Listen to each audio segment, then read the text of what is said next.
Malusog na araw, Central Luzon. Let's talk heart to heart. Ang ating susunod na kabanata, pag-uusapan po natin ang epekto ng COVID-19 sa cardiovascular system. Ito po ay bibigay ng ating dalubhasa sa puso na si Dr. John Joseph Manalo.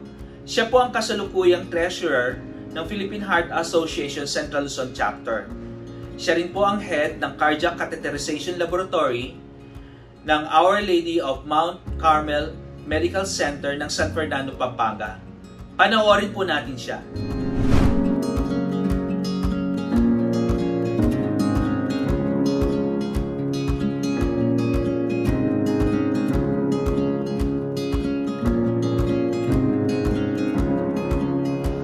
Isang malusog na araw, Central Luzon. Ito po si Dr. John Manalo ng Philippine Heart Association Central Luzon at akin kayong inaanyayahan. Let's talk heart to heart. Ang banta ng COVID-19 infection ay naririto pa. At sa patuloy na pagdami ng mga kaso, pati na rin ang kaalaman tungkol sa sakit na ito, nakita ng mga eksperto na hindi lamang pulmonya ang maaaring maranasan. Ang puso din natin o ang buong cardiovascular system kasama ang mga ugat natin ay maaaring maapektuhan. Totoo ba ito? Ating alamin. Malamang may nabalitaan na kayong pasyenteng may COVID infection at namatay dahil sa cardiac arrest. Ano ba ang cardiac arrest?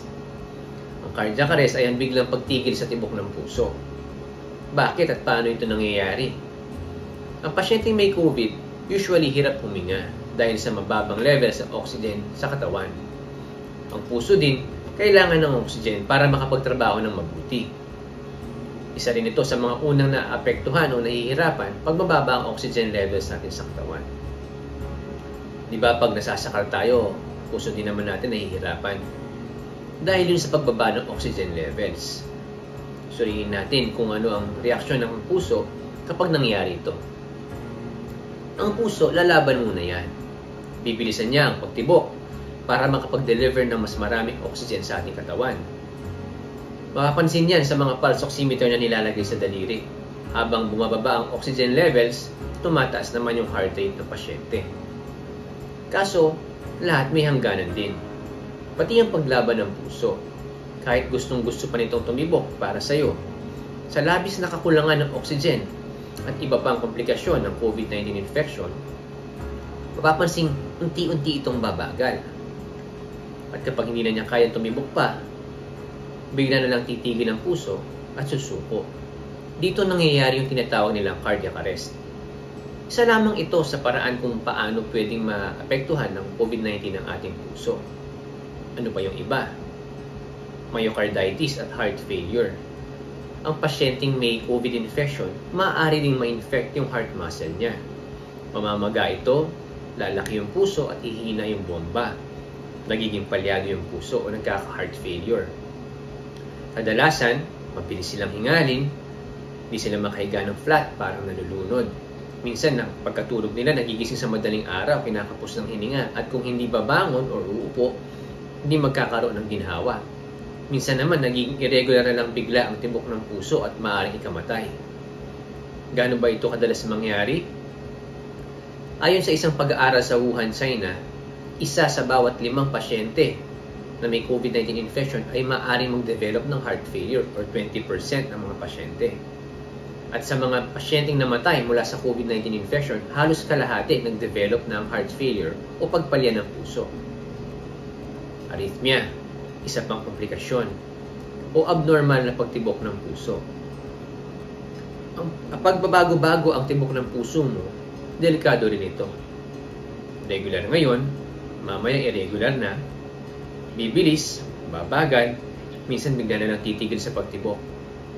Kadalasan ang nararamdaman nila kabog ng dibdib o yung palpitations, pwede kang mahilo, magdilim yung paningin na parang hihimatayin, or pwede na lang bilang tumigil yung tibok ng puso na mauuwi sa cardiac arrest. Tama po kayo. Seryoso po ang mga komplikasyon ng COVID-19 infection. Abangan niyo po maya-maya at pag-uusapan pa natin ng ibang komplikasyon tulad ng atake at stroke. Magandang gabi po sa ating mga manonood. Ako po si Dr. Mario Garcia, isa po akong cardiologist. Narito po ako upang ipaliwanag ang kaugnayan po ng COVID-19 at alta presyon. At meron po akong 2 punto na nais talakayin upang tayo maliwanagan. Unang punto, bakit po ba iniuugnay ang COVID-19 sa alta presyon? Alam po natin na ang COVID-19 ay sakit na nakaapekto sa baga at nagdudulot po ng malubhang pulmonya.